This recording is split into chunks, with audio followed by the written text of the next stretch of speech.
इसके सिद्धांत के बारे में जानेंगे, इसके बीच में डिफरेंस क्या है, वृद्धि और विकास में क्या डिफरेंसेस है उसके बारे में जानेंगे। फिर उसके बाद इसके बारे में सिद्धांत किन्होंने दिया है, इसका डिफिनेशन क्या है, ये सारी चीज हम लोग आज देखने वाले हैं। तो सबसे पहले हम लोग बात करते हैं वृद्धि के बारे में। मैंने यहाँ पे लिख भी दिया है ताकि आपको अच्छे से दिखे, क्योंकि अपने यहाँ तो उतना बड़ा भी तो सिस्टम यहाँ पे है नहीं कि जो यहाँ पे मैं आपको लाइव दिखा पाऊँ। मैं भी चाहता हूँ कि लाइव हूँ, लेकिन थोड़ी सी यहाँ पे अभी परेशानी चल रही, इस वजह से मैं लाइव मतलब फेस के थ्रू नहीं आ रहा हूँ। ठीक है, जल्द ही हम लोग यहाँ पे आएंगे। चलिए यहाँ पे देखेंगे कि वृद्धि क्या है। देखिए, वृद्धि का अर्थ शरीर में होने वाले वृद्धि से है। अब शरीर में होने वाले वृद्धि से कैसे, जैसे बच्चे जब छोटे होते हैं, जैसे जैसे बड़े होते हैं, उनके शरीर का अंग जो है वैसे वैसे बड़े होते हैं। जब बच्चा छोटा रहता है, जैसे जैसे बच्चा होता है बड़ा होता है, तो उसके शरीर का जो अंग होता है वो बड़ा होने लगता है। आप उसके हाथ को ले, आप उसके पैर को ले, आप उसके नाखून को ले, आप उसके बाल को देखेंगे, तो बच्चा जब छोटा रहता है तब वहां पे कोई भी ग्रोथ नहीं होता है, लेकिन जैसे जैसे बड़ा होने लगता है बच्चा, उसके शरीर में क्या होती है, वृद्धि होने लगती है। तो यहाँ पे वही बातें दर्शाई गई है कि वृद्धि का अर्थ जो है शरीर में होने वाले वृद्धि से है। बच्चे जैसे जैसे बड़े होते हैं वैसे वैसे उनके शरीर के अंग जो है बढ़ते जाते हैं। साधारण भाषा में बात करें तो वृद्धि का अर्थ क्या है, बच्चे के शरीर के विभिन्न अंगों का विकास एवं अंगों की कार्य करने की क्षमता से गया है कि बच्चे का शरीर का जो अंग होता है वह किस तरह से कार्य करता है, कैसे कैसे बढ़ते हैं, इसी से लिया गया है वृद्धि का अर्थ। ठीक है, तो आप सिंपल सी भाषा में यहाँ पे समझ गए होंगे कि वृद्धि का अर्थ क्या है। वृद्धि का अर्थ जो है शरीर में होने वाले परिवर्तन से है। बच्चे जैसे जैसे बड़े होते हैं उनके शरीर में चेंजिंग भी वैसे ही होती है, ग्रोथ भी वैसे ही होती है। जब बच्चा बड़ा होता है तो उसमें जो डेवलपमेंट होती है उसी के थ्रू होती है। ठीक है, चलिए अब यहाँ पे देखते हैं आगे क्या है। व्यक्ति के इन शारीरिक अंगों के विकास के परिणाम स्वरूप का व्यवहार जो है किसी न किसी रूप से प्रभावित होता है। अब देखिए, उसका व्यवहार भी होता है। जैसे छोटा रहता है तो उसका व्यवहार कुछ अलग होता है। जब बच्चा जैसे जैसे बड़ा होता है तो क्या होता है, उसके व्यवहार में भी, उसके बिहेवियर में भी वहां पे चेंजिंग आपको देखने को मिलेगी। ठीक है, तो यहाँ पे समझ गया कि वृद्धि क्या है। तो वृद्धि का अर्थ मैं फिर से बता देता हूँ कि शरीर में होने वाले वृद्धि से है। ठीक है, जैसे जैसे बच्चे बड़े होते हैं वैसे वैसे उनके शरीर का अंग क्या है, बढ़ते जाता है। ठीक है, जैसे आप नाखून को देखेंगे, आप उसके हाथ पैर को देखेंगे। ठीक है, तो यही आपका वृद्धि हो जाएगा। इसकी डिफिनेशन जो है बहुत साइंटिस्ट ने अलग अलग दिया है। तो अब मैं यहाँ पे देख लेता हूँ कि कौन कौन से वैज्ञानिक किस तरह से यहाँ पे डिफिनेशन दिया है। परिभाषा की बात करें अगर फ्रैंक के अनुसार, तो फ्रैंक ने यहाँ पे बताया है कि शरीर एवं व्यवहार के, ठीक है, इन्होंने क्या बताया है कि शरीर एवं व्यवहार के किसी भी पहलू में होने वाला परिवर्तन क्या कहलाता है, वृद्धि कहलाता है। अभी मैंने आपको बताया है कि अगर शरीर और व्यवहार के, यानी कि बच्चे के शरीर में भी चेंजिंग हो रहा है, जैसे कि लंबाई का बढ़ना, ठीक है, लंबाई भी बढ़ रहा है, मोटाई का बढ़ना, यानी शरीर में चेंजिंग क्या होती है, लंबाई भी होती है, मोटाई भी होती है। इंसान देखते हैं कि पहले पतला होता है फिर उसके बाद मोटा होता है, और उसके व्यवहार में भी चेंजिंग होती है। यानी कि बच्चे जब छोटे होते हैं उस समय उसका व्यवहार अलग होता है, जैसे जैसे बड़े होते हैं तो क्या होते हैं, उसके बिहेवियर में भी चेंजिंग आती है, उसके बाद व्यवहार में भी चेंजिंग आती है। तो इसी को कहा गया है, ठीक है, वृद्धि। यानी कि फ्रैंक ने यहाँ पे परिभाषा दिया है कि शरीर एवं व्यवहार के किसी भी पहलू में होने वाला परिवर्तन क्या कहलाता है, वृद्धि कहलाता है। ठीक है, ध्यान से समझिएगा, आपको समझ में आएगी, इसका पीडीएफ भी मिलेगा। लेकिन अगर आप सोचेंगे कि सर सिर्फ पीडीएफ चाहिए तो आप भूल जाइए। ठीक है, पीडीएफ आप ऐसे ले लेंगे जो इसमें पॉइंट होगी आप देख पाएंगे, लेकिन आप यहाँ पे समझ नहीं पाएंगे। पीडीएफ लेने से आपको यहाँ पे ज़्यादा मेहनत आपको यहाँ पे क्लासेस करने के लिए करनी होगी। ठीक है, क्योंकि आपको यहाँ पे एक एक पॉइंट ऐसा है जो आपको समझ में नहीं आएगा। मैं यहाँ पे आपको समझा दूंगा, उसके बाद आपको पीडीएफ जो है ग्रुप में शेयर कर दूंगा।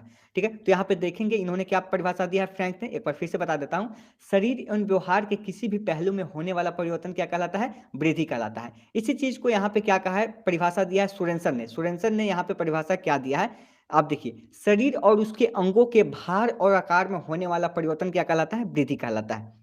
इन्होंने कहा है कि जो शरीर है और उसके अंग है, जैसे हाथ हो गया, पैर हो गया, उसके भार, उसमें वृद्धि होती है। जैसे मोटापा है आपका बढ़ रहा है, ठीक है, वेट है आपका, वेट अभी 50 केजी है, लेकिन कुछ दिन बाद आपका वेट जो है बढ़ के 60 केजी हो गया।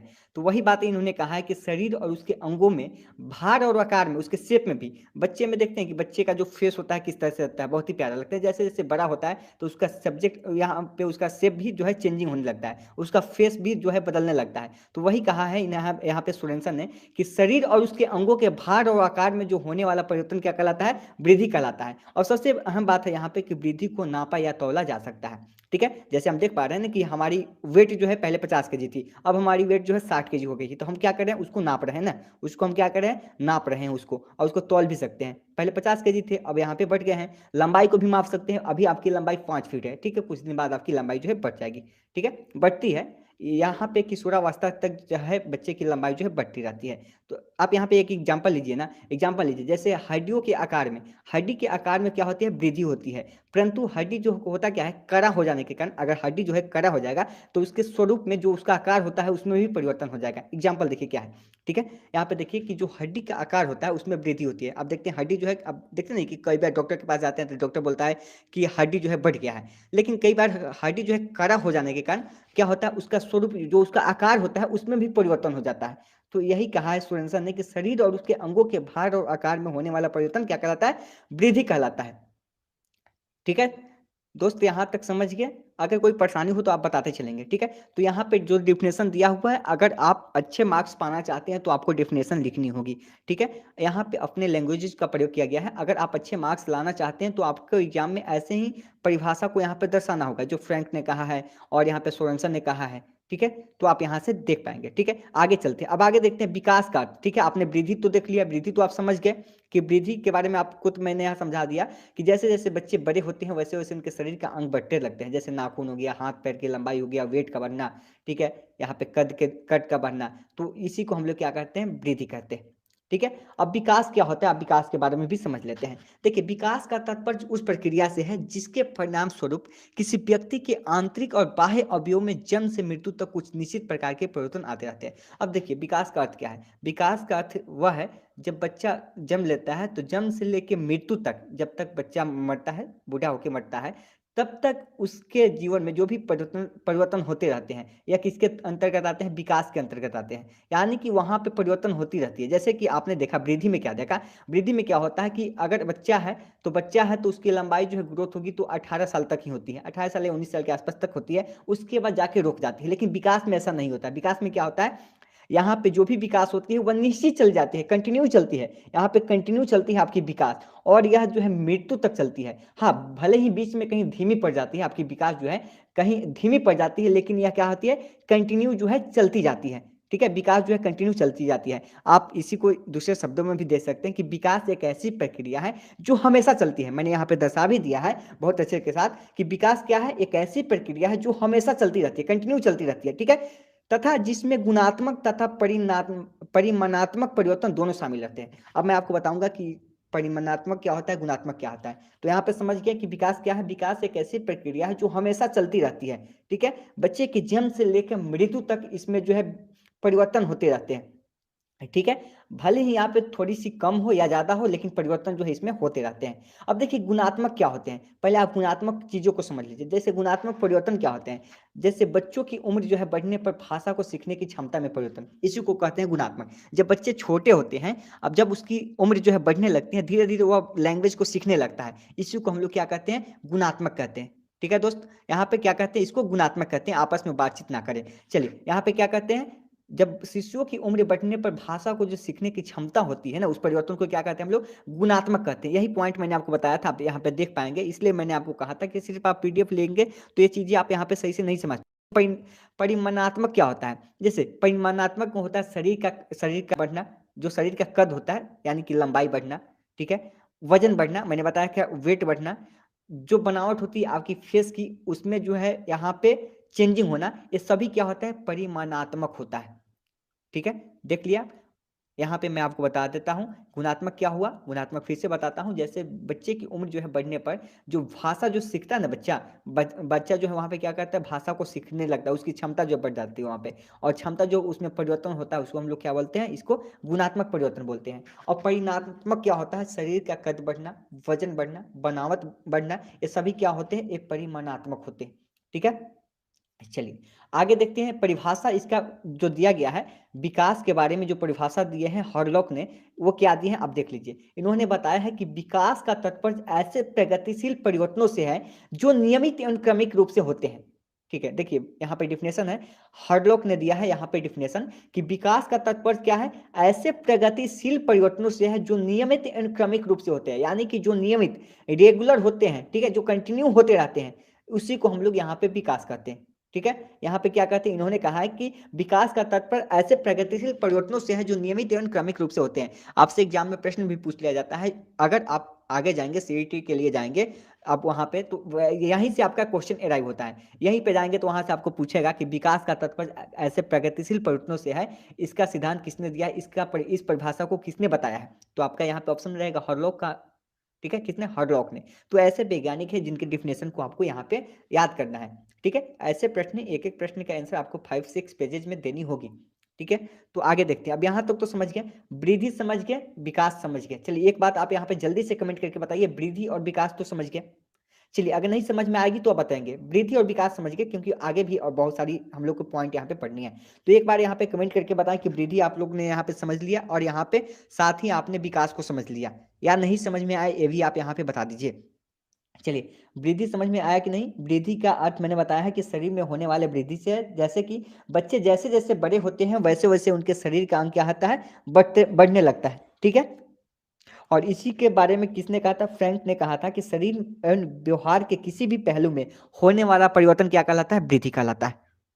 ठीक है, वृद्धि कहलाता है। और यहाँ पे सोरेनसन ने बताया था कि शरीर और उसके अंगों के भार और आकार में जो परिवर्तन होता है वह क्या कहलाता है, वृद्धि कहलाता है। अब देखिए, वृद्धि को हम लोग नाप तोल सकते हैं जबकि विकास को नाप तोल नहीं सकते हैं। ठीक है, आपने देखा यहाँ पे वृद्धि को हम लोग नाप तोल सकते हैं लेकिन विकास को क्या कर सकते हैं, नहीं नाप सकते हैं। अब देखेंगे ना, आपके जो मस्तिष्क होता है, हम लोग क्या कहते हैं, विकास क्या कहते हैं, कि किसी का खराब हो जाता है, देखते हैं कि पागलपन की तरह हो जाता है। ठीक है, पागल की तरह हो जाता है। और साथ ही देखते हैं कि कोई कहते हैं कि बच्चा जो है जीनियस है, इसका जो आईक्यू लेवल बहुत बढ़ रहा है, तो उसको हम लोग महसूस करते हैं, फील करते हैं, लेकिन ये नहीं कर सकते इतना बढ़ गया। ऐसे थोड़े कहेंगे इतना केजी बढ़ गया, लेकिन वेट क्या करेंगे हम लोग, वेट को कहेंगे कि चलिए 5 केजी वेट बढ़ गया, 10 केजी बढ़ गया। ये तो हम बोलेंगे ना कि 5 केजी वेट बढ़ गया हमारा, 10 केजी वेट गया, हमारी लंबाई 1 इंच बढ़ गई। ठीक है, ये चीजें तो हम बोलते हैं, तो ये वृद्धि में होता है, लेकिन विकास में जो होता है उसको हम लोग फील करते हैं। क्लियर है। अब देखिए, वृद्धि और विकास में अंतर क्या होता है, डिफरेंट क्या होता है, आप इस चीज को देखिए। तो हम लोग यहाँ पे टॉपिक लिखेंगे कि वृद्धि और विकास में जो है निम्नलिखित अंतर है। अब देखिए, वृद्धि के बारे में और विकास के बारे में हम लोग देखेंगे, यहाँ पे 2 पार्ट में हम यहाँ पर देखेंगे। चलिए चलिए, अब देखिए यहाँ पे वृद्धि को क्या करेंगे, वृद्धि को हम माप सकते हैं। पहला यहाँ पे पॉइंट आप दे सकते हैं कि वृद्धि को हम लोग क्या कर सकते हैं, माप सकते हैं। मैंने बताया है कि लंबाई हो गया, ठीक है, उसके बाद आपका यहाँ पे वेट हो गया, वजन हो गया, तो इसको हम लोग माप सकते हैं। लेकिन जबकि यहाँ पे विकास को क्या कर सकते हैं, हम लोग माप नहीं कर सकते हैं, इसको फील कर सकते हैं, लेकिन यह कठिन है, इसको मापना क्या है, कठिन है। तो यही मैंने यहाँ पे दर्शा दिया है कि वृद्धि को हम माप सकते हैं परंतु विकास को मापना कठिन है। चलिए ठीक है, अगली बार से आपको यहाँ पे अच्छे से दिखेगी, क्योंकि मैंने यहाँ पे, ठीक है, आपको जूम करके अभी नहीं दिखाया। चलिए अगला है कि वृद्धि की प्रक्रिया आंतरिक एवं बाहर दोनों रूप से होती है। देखिए, वृद्धि की प्रक्रिया क्या होती है, इसमें आप दूसरा पॉइंट डाल सकते हैं कि वृद्धि की जो प्रक्रिया होती है वो आंतरिक और बाह्य दोनों रूप से होता है। अंदर भी होता है, शरीर के अंदर भी वृद्धि होती है और बाहर भी वृद्धि होती है, लेकिन विकास की जो प्रक्रिया होती है केवल आंतरिक रूप से होता है। आपने देखा कि केवल आंतरिक होता है, जैसे कि अगर माइंड में भी कोई एथी होती है, आप उसमें डेवलपमेंट होती है, तो वह केवल आंतरिक होती है। लेकिन वृद्धि में क्या होती है, यह वृद्धि में क्या होती है, यहाँ पे देखेंगे आंतरिक और बाह्य यानी दोनों रूप से होता है। ठीक है, तो यह दोनों पॉइंट तो आप समझ गए होंगे। अब देखिए यहाँ पे समझेंगे तीसरा पॉइंट कि वृद्धि शब्द क्या होता है, परिमाणात्मक परिवर्तनों के लिए प्रयोग किया जाता है। वृद्धि शब्द को किसके लिए प्रयोग करते हैं, तो वृद्धि शब्द को परिमाणात्मक परिवर्तन के लिए प्रयोग करते हैं। और मैंने यहाँ पे एग्जाम्पल भी लिख दिया है, जब बालक की उम्र जो है बढ़ती है तो उसके साथ साथ क्या होती है, उसकी लंबाई चौड़ाई भी बढ़ती है। ठीक है, यहाँ पे अभी मैंने आपको बताया था परिमाणात्मक का अर्थ क्या होता है। तो यहाँ पे लिया गया है, कहा गया है कि वृद्धि शब्द जो है परिमाणात्मक परिवर्तनों के लिए प्रयोग किया जाता है। किसके लिए, परिमाणात्मक। जैसे जैसे बालक की लंबाई बढ़ती है यानी उम्र बढ़ती है तो उसके साथ ही उसकी क्या होती है, लंबाई और चौड़ाई उसकी बढ़ती जाती है। क्लियर है दोस्त।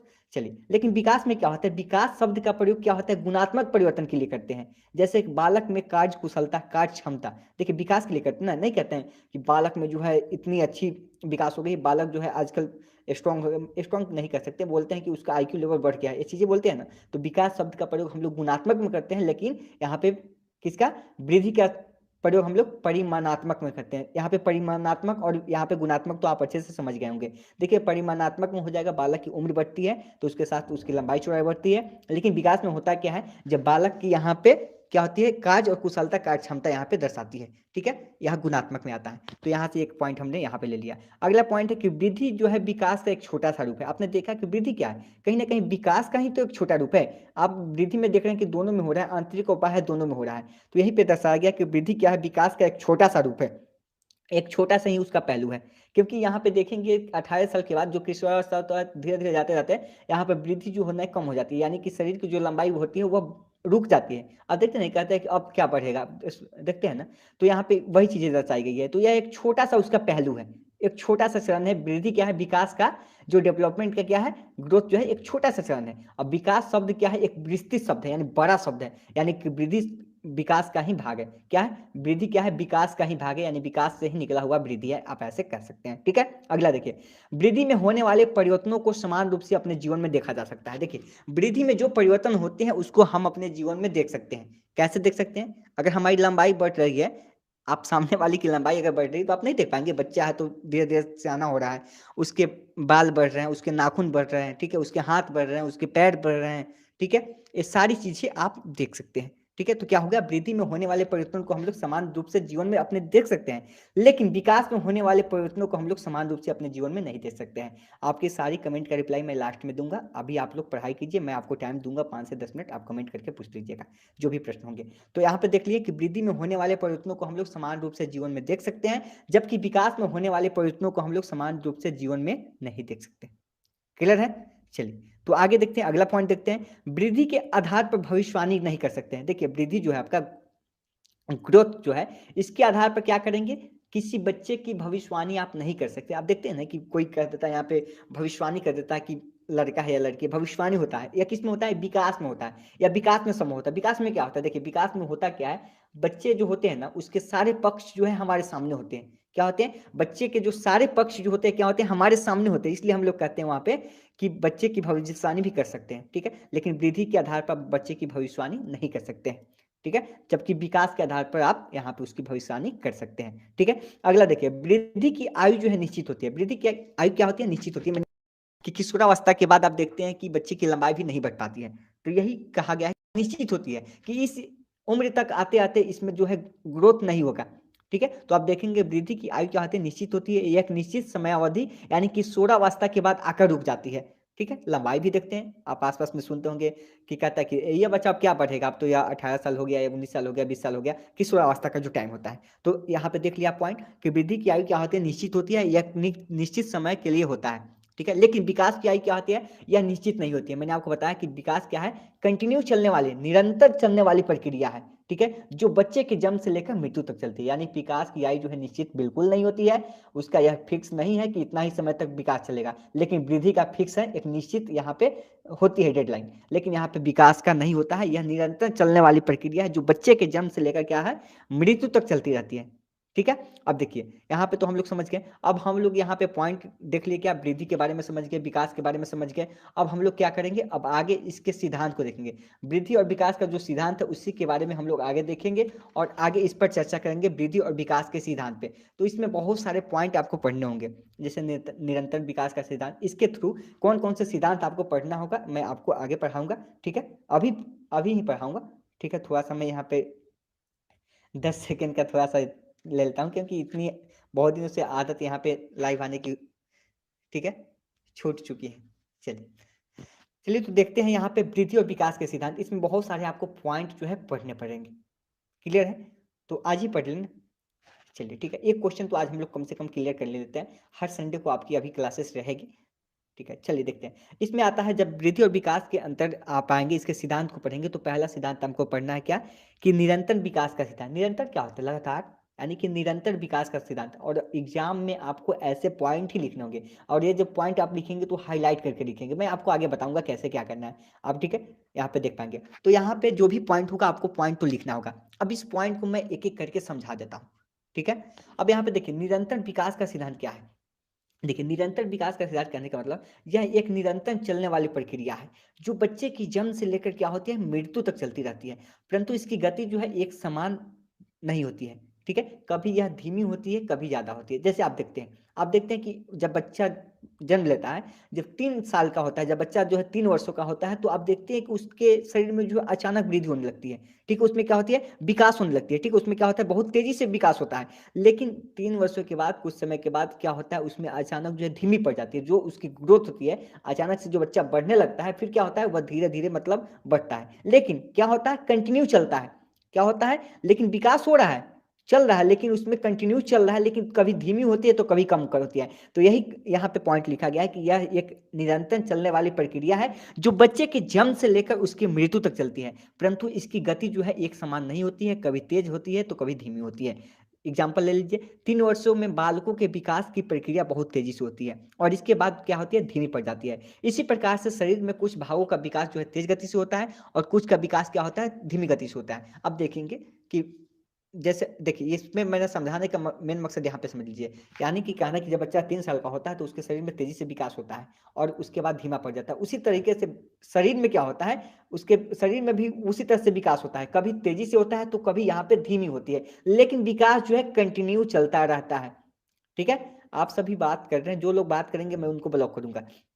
चलिए, यह क्या होती है, कंटिन्यू चलती रहती है। तो आप यहाँ पे समझ गए, पहला क्या था, पहला पॉइंट आपने समझ गया कि निरंतर विकास का सिद्धांत, यानी कि यह एक निरंतर चलने वाली, लगातार चलने वाली प्रक्रिया है, कंटिन्यू चलने वाली, जो बच्चे के जन्म से लेकर, जब बच्चा जन्म लेता है उस समय से लेकर या उसके मृत्यु तक चलती है, परंतु इसकी गति क्या होती है, एक समान नहीं होती है, कभी धीमी होती है तो कभी तेज होती है। ठीक है, एग्जाम्पल भी मैंने आपको बताया दिया कि 3 वर्ष के बालक के विकास की जो प्रक्रिया होती है बहुत तेजी से होता है। जब बच्चा 3 साल का होता है तो क्या होता है, उसके शरीर में बहुत तेजी से विकास होता है, लेकिन उसके बाद क्या होता है, धीमी पड़ जाती है, लेकिन विकास रुकता नहीं है, धीमी तो हो जाती है विकास, लेकिन रुकता नहीं है, धीरे धीरे ग्रो करता है। ठीक है, और उसी प्रकार से शरीर में भी होता है, विकास जो है कभी धीमी होती है तो कभी तेज होती है, लेकिन विकास क्या है, निरंतर चलने वाली प्रक्रिया है, कंटिन्यू चलती है, लेकिन वृद्धि क्या है, निरंतर चलने वाली प्रक्रिया नहीं है, यह एक निश्चित समय के लिए होती है। ठीक है दोस्त, अब देखिए अगला पॉइंट देखते हैं, विकास की विभिन्न गति का सिद्धांत, यानी अलग अलग जो उसकी गति होती है उसका सिद्धांत क्या है। देखिए, इस प्रक्रिया के बारे में हम लोग देखते हैं।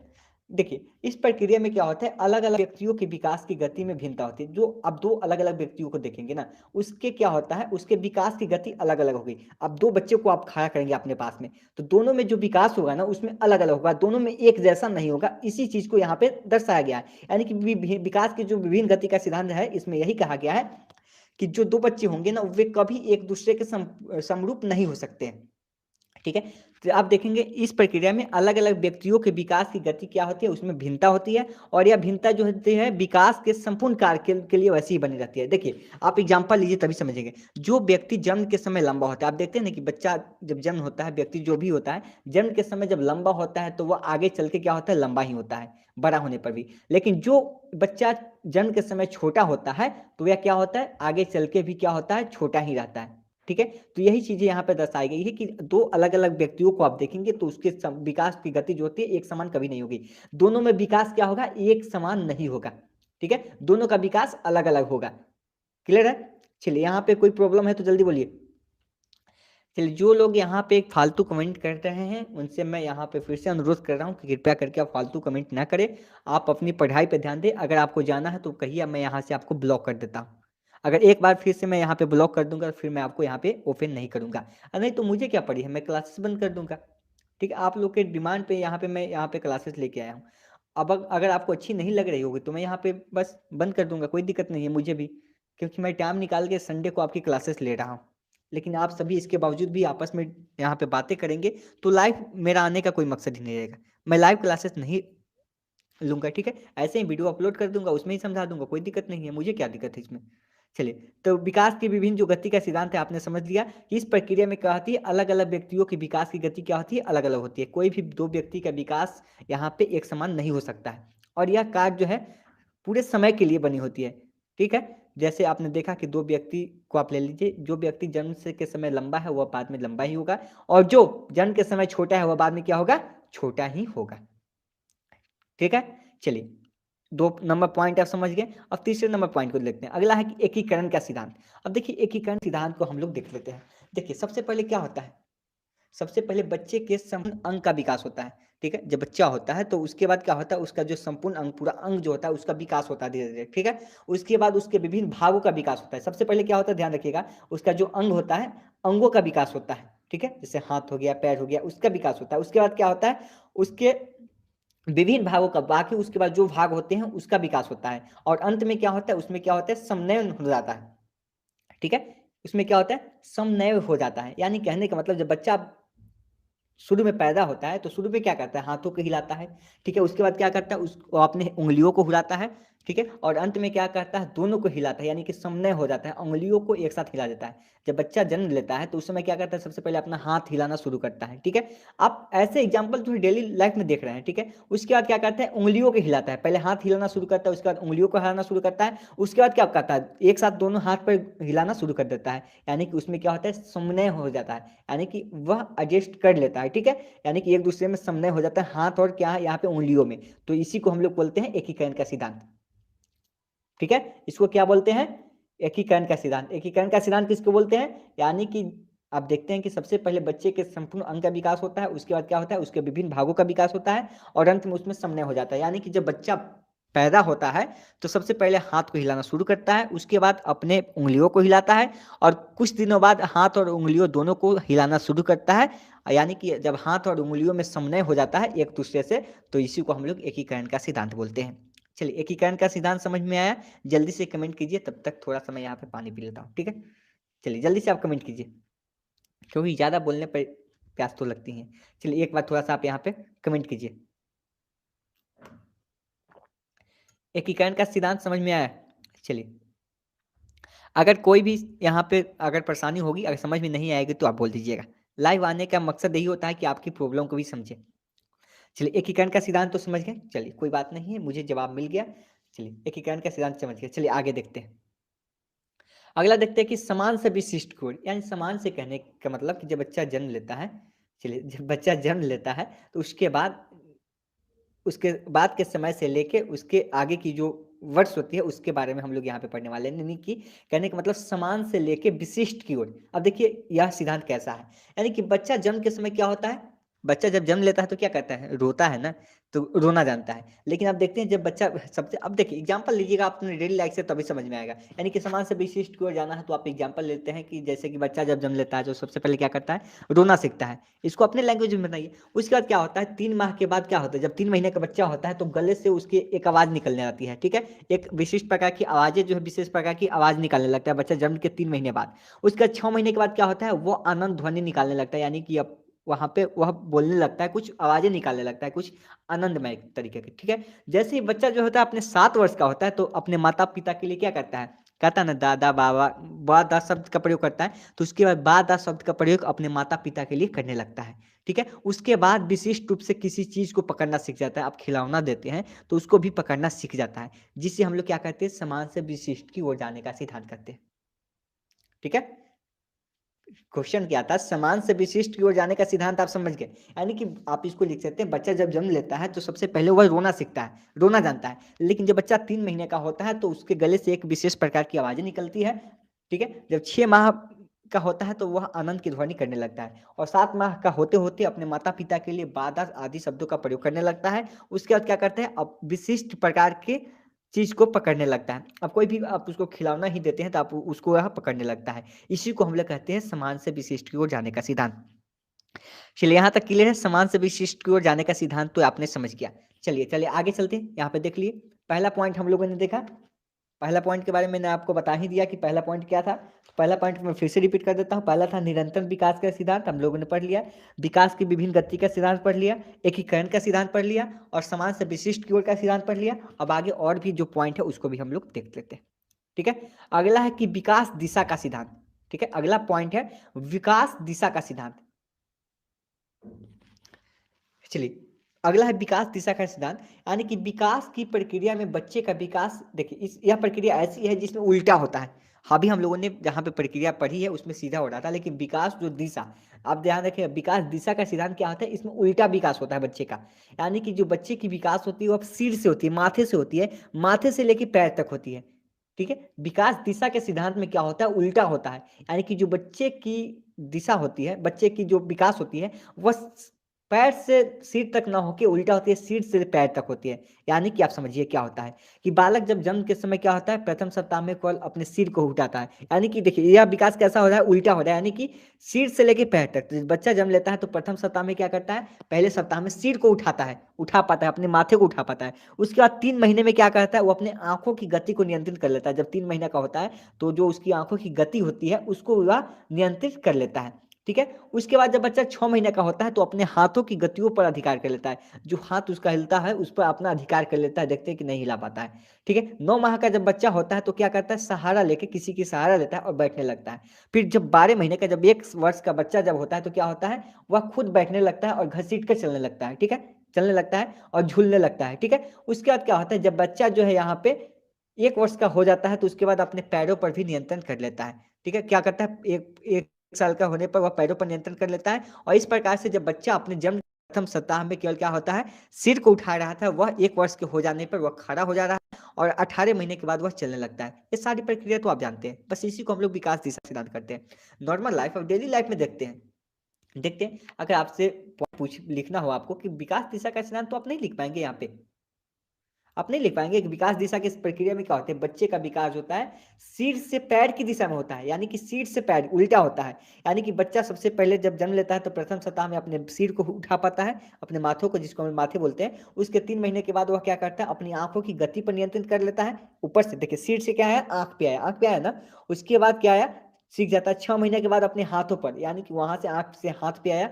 फिर 9 महीने के बाद क्या करता है, वह बैठने लगता है। ठीक है, पैरों के सहारे। उसके बाद 12 महीने में क्या करता है, वह स्वयं बैठने और घसीट कर चलने लगता है। और 1 वर्ष के हो जाने के बाद अपने पैरों पर नियंत्रण भी कर लेता है। और उसके बाद क्या करता है, 18 महीने का होने पर वह चलने भी लगता है। ठीक है, क्या करता है, चलने भी लगता है। समझ गए, इसी को हम लोग क्या कहते हैं, विकास दिशा का सिद्धांत कहते हैं। चलिए, इसमें कोई प्रॉब्लम हो तो जल्दी से फास्ट यहाँ पे कमेंट कीजिए। अगर इसमें कोई प्रॉब्लम हो तो जल्दी से आप कमेंट कीजिए, अगर विकास दिशा के सिद्धांत में प्रॉब्लम हो तो। चलिए, इसमें कोई प्रॉब्लम हो तो आप यहाँ पे कमेंट कीजिए, आगे बढ़े। चौथा 5 नंबर पॉइंट, विकास दिशा का सिद्धांत आपको अच्छे से समझ में आ गया होगा, मुझे यहाँ पे पता है। ठीक है, कुछ लोग कमेंट कर रहे हैं, चलिए कोई बात नहीं। देखिए, विकास दिशा की प्रक्रिया में बच्चे का विकास सिर से पैर की ओर होता है, उल्टा होता है। ठीक है, जो साधारण आप देखते हैं। चलिए अगला देखते हैं। अगला है कि विकास की असमान गति। देखिए, असमान गति कहने का मतलब क्या होता है, असमान गति यानी कि एक समान नहीं होती है ना। ठीक है, एक समान नहीं ना होगी, यानी कि विकास की जो असमान गति का सिद्धांत होगा वह एक समान नहीं होगी। कहने का मतलब देखिए कि वृद्धि और विकास जो होंगे कभी भी एक समरूप नहीं होंगे। आप देखते हैं, देखिए आप अपने आसपास देखे होंगे कि कोई व्यक्ति जो होगा ना, दोनों जो है जुड़वा होता है और एक जैसा ही शक्ल का होता है एक जगह एक जैसी शक्ल का होता है। लेकिन उसमें क्या होता है, शक्ल तो एक जैसी होती है लेकिन विकास जो है उसमें एक जैसी नहीं होती है। ठीक है, उसका शक्ल तो यानी कि वृद्धि तो एक जैसी हुई है, लेकिन उसका जो विकास है वह एक जैसा नहीं है। ठीक है, उसी चीज को हम लोग यहाँ पे पढ़ते हैं। चलिए ठीक है, यानी कि गति का सिद्धांत में है कि वृद्धि और विकास कभी भी एक समान गति से नहीं चलते हैं। ठीक है, एक समान गति से नहीं चलते हैं। हाँ, उसके बारे में हम लोग आगे पढ़ेंगे। चलिए यहाँ पे देखिए, विकास की असमान जो गति होती है उसके बारे में हम लोग जान लेते हैं। देखिए, वृद्धि और विकास जो होती है कभी भी एक समान गति से नहीं चलते हैं। कई बार क्या होता है, बच्चे की वृद्धि जो होती है ज्यादा हो जाती है। ठीक है, कई बार जब बच्चे की जो वृद्धि होती है ज्यादा हो जाती है, और बच्चा क्या होता है, पागल भी होता है ना। जब ज्यादा नहीं लगता है कि ज्यादा उसको पढ़ाई से हो जाता है तो क्या होता है, उसके माइंड पर ज्यादा असर होता है, विकास भी ज्यादा हो जाता है। और कई बार बच्चे का विकास कम भी हो जाता है, तो आप देखते हैं कि बच्चा जो सही से नहीं बोल पाता है, या जो उसकी मानसिक संतुलन हम लोग बोलते हैं खो बैठता है। तो इसलिए कहा गया कि विकास की जो असमान गति भी चलती रहती है, यानी कि कभी कभी बच्चे की जो मानसिक संतुलन होती है ज्यादा हो जाती है, यानी विकास जो है ज्यादा हो जाता है, और कभी कभी जो है बच्चे का विकास जो है कम भी होता है। तो वही पॉइंट है, यानी कि कहने का मतलब कि विकास की जो गति होती है कभी भी एक समान से नहीं चलती है। वृद्धि और विकास दोनों अलग अलग हैं, यानी कि एक समान गति से कभी भी नहीं चलती है। तो ये इसी पॉइंट को मैंने यहाँ पे लिखा है, इसमें ज़्यादा कुछ है नहीं। वृद्धि और विकास कभी भी एक समान गति से नहीं चलते हैं। कई बार बच्चे की वृद्धि जो है ज़्यादा हो जाती है, परंतु विकास जो है कम हो जाता है। और कई बार ऐसा भी होता है कि बच्चे की वृद्धि जो है कम या ज़्यादा होती है और विकास भी कम ज़्यादा होता है। इसलिए कहा जाता है कि वृद्धि और विकास जो है समान गति से नहीं चलते, एक समान गति उनका नहीं होता है। ठीक है, चलिए अगला पॉइंट देखते हैं, व्यक्तिगत विभिन्नताओं का सिद्धांत। ठीक है, व्यक्तिगत विभिन्नताओं का सिद्धांत इसमें देखेंगे। देखिए, इसी में मैं आपको एग्जांपल बता रहा था कि जब आप अपने आसपास देखेंगे तो अपने आसपास देखेंगे कि कोई जुड़वा है तो उसका शक्ल क्या होगा, एक जैसा होगा, लेकिन उसमें विकास क्या होगा, एक जैसा होगा नहीं होगा। देखने में तो एक जैसा आपको लग जाएगा कि वह एक जैसा है, लेकिन विकास में क्या करेंगे, वह एक जैसा नहीं दिखेगा। तो यही क्या है, व्यक्तिगत विभिन्नताओं का सिद्धांत, यानी कि सब व्यक्ति का अलग अलग उसका सिद्धांत होगा। उसमें क्या होगा, वृद्धि तो होगा लेकिन विकास जो है एक समान नहीं होगा। मान लेते वृद्धि हो गया लेकिन विकास जो एक समान नहीं होगा, यानी कि अगर कोई बालक और बालिका दो है, दोनों सेम है, तो उसमें क्या होगा, उसका एक समान नहीं होगा विकास। अगर आप एक लड़की को ले लीजिए, एक लड़का को ले लीजिए, ठीक है, एक लड़की को ले लीजिए, एक लड़का को ले लीजिए, तो उसमें क्या होता है, उसका विकास जो है एक स्वरूप नहीं होगा, उसमें जो है डिफरेंट होगा, एक जैसा नहीं होगा। बहुत ही सिंपल सी बात है। तो यही पॉइंट है कि किसी भी व्यक्ति का सिद्धांत उसके व्यक्तिगत भेदों पर आधारित होता है। प्रत्येक बालक और बालिका के विकास का अपना स्वयं का एक स्वरूप होता है। बालक हो तो उसका बालक का ही स्वरूप होगा ना, अगर लड़की है तो लड़की का ही स्वरूप होगा ना। लड़की का चेंजिंग तो आजकल लड़का जैसा हो रहा है, मैं यहाँ पे अपनी सब कुछ आजकल नॉर्मल है, लड़के भी लड़कियां बन रहे हैं, तो ये तो अलग ही बात है। लेकिन यहाँ पे जो कही गई है कि सब व्यक्ति जो है अलग अलग व्यक्ति है, उसका क्या होता है, अपना अलग अलग आधारित होता है, ठीक है, उसका सिद्धांत क्या होता है, अलग अलग होता है, कभी भी एक दूसरे जैसा नहीं हो सकता है। चलिए, तो यही बातें हैं यहाँ पे व्यक्तिगत विभिन्नताओं के सिद्धांत में। चलिए आगे चलते हैं, और आज का लास्ट नहीं होगा, इसका पॉइंट नंबर आपका लास्ट होगा।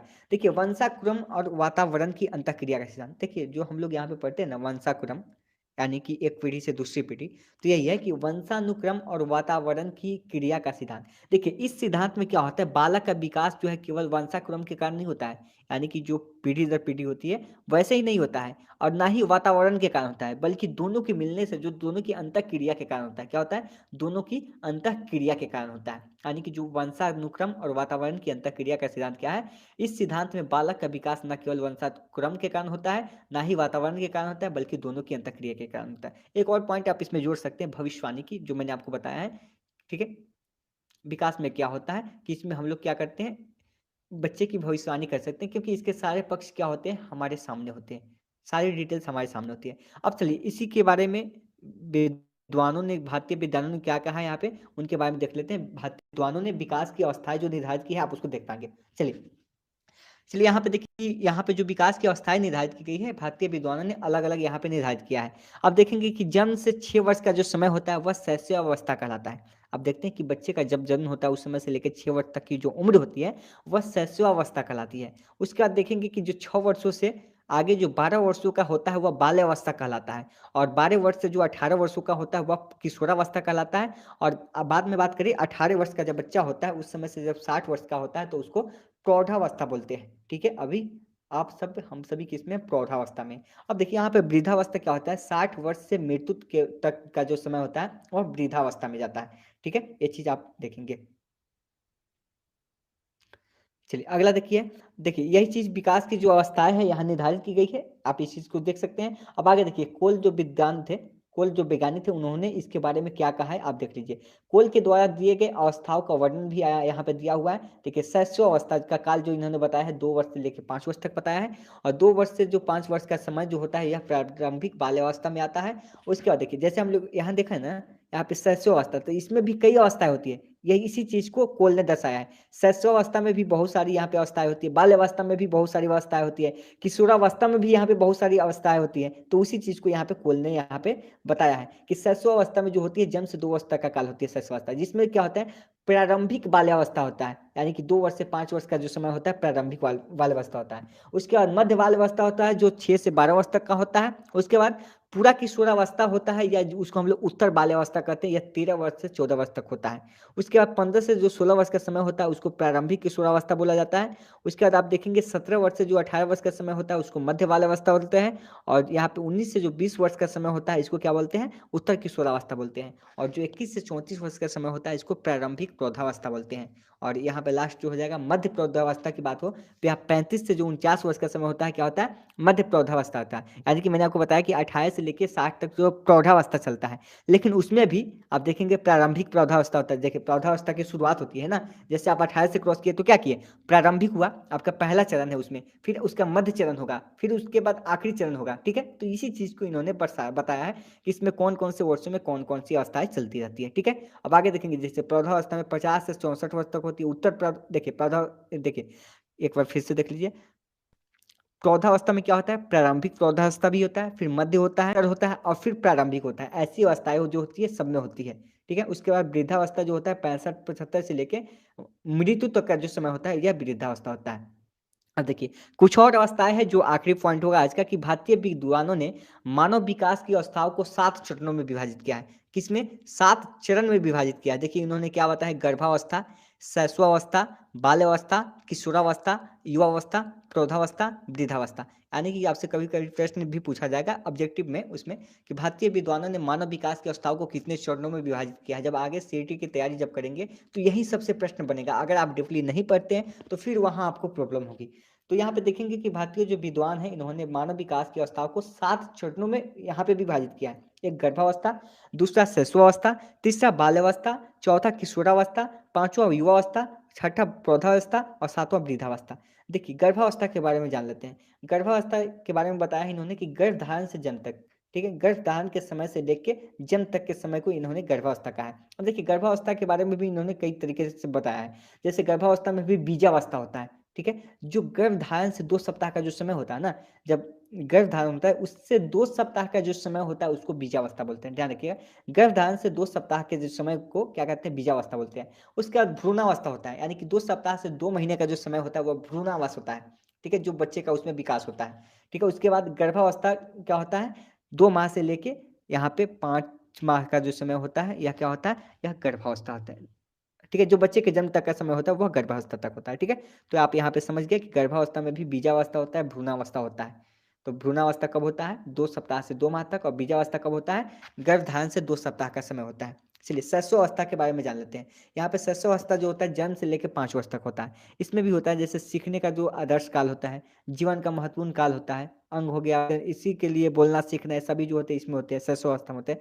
अब देखते हैं ना बच्चे क्या होते हैं, जब बोलते हैं ये सब किसमें आता है? शैशवावस्था में, है ना? सीखना बोलना सीखते हैं। उसके बाद आता है बाल्यावस्था। 5 से 12 वर्ष तक का जो समय आता है वह बाल्यावस्था में आता है। उसके बाद किशोरावस्था यानी कि 12 वर्ष से लेकर 18 वर्ष का जो समय होता है यह किशोरावस्था में आता है। उसके बाद इन्होंने बताया है युवावस्था के बारे में। आप 18 वर्ष से लेकर 25 वर्ष तक यह युवावस्था का काल है। उसके बाद प्रौढ़ावस्था यानी कि 25 से लेकर 55 वर्ष तक है, और वृद्धावस्था 55 वर्ष से लेकर मृत्यु तक है। तो अलग-अलग यहाँ पे विद्वान जो है अलग-अलग डेफिनेशन दिए हुए हैं। तो यही थी आपकी जो फर्स्ट टॉपिक थी, वृद्धि और विकास। ऐसे प्रश्न आपसे पूछ लिया जाएगा कि वृद्धि क्या है, विकास क्या है, ठीक है? अलग-अलग यूनिवर्सिटी है तो अलग-अलग क्वेश्चन भी मिलेंगे। कहीं पूछ देगा वृद्धि और विकास में क्या अंतर है, वृद्धि विकास की अवधारणा, तो आपको सारी डिटेल्स यहाँ पे लिखनी होगी। क्वेश्चन का थोड़ा-सा यहाँ पे चेंजिंग हो जाए, एक ही क्वेश्चन को कई तरीके से पूछा जा सकता है। तो आज का क्लास था, फर्स्ट क्वेश्चन हम लोग कर लिए वृद्धि और विकास के बारे में, ग्रोथ एंड डेवलपमेंट के बारे में हम लोगों ने पढ़ लिया। अब अगर आपको कोई भी शिकायत हो इस टॉपिक से, अगर कोई भी पॉइंट से, तो आप मुझे जल्दी से कमेंट कीजिए। आपको मैं 2 से 5 मिनट 2 से 4 मिनट का समय दे रहा हूँ, आप सभी यहाँ पे पूछ लीजिएगा। चलिए Aditya Shrivastava, guys share more and more. चलिए जो लोग यहाँ पे नए हैं ग्रुप को ज्वाइन कर लीजिए। ग्रुप को ज्वाइन करने के लिए वीडियो का डिस्क्रिप्शन